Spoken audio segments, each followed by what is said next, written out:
Vous savez, tant que les hommes se parlent, ils ne font pas la guerre. C'est une banalité de le dire, mais c'est important.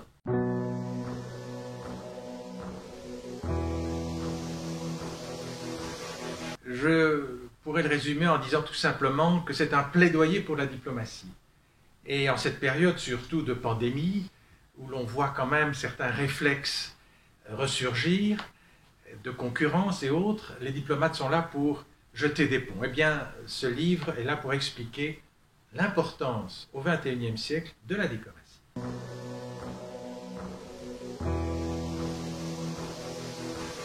Ce métier a évolué depuis plusieurs siècles et il me paraissait intéressant d'en faire à la fois une fresque historique et d'expliquer aussi ce qui attend la diplomatie de demain. L'idée, c'est quand même de dépasser le cercle des étudiants et des professeurs et de pouvoir atteindre les milieux économiques, les politiques, et le monde culturel.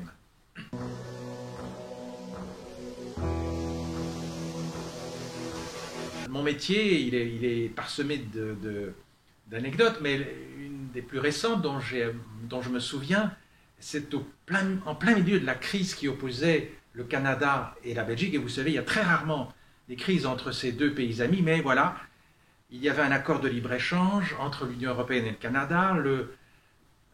La Wallonie en particulier y était opposée.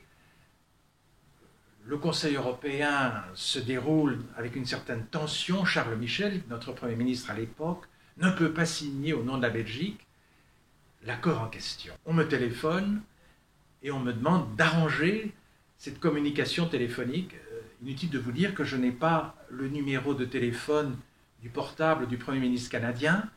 Et donc il a fallu quand même faire preuve d'imagination créatrice. Le débrief le lendemain m'a soulagé et au fond m'a rassuré.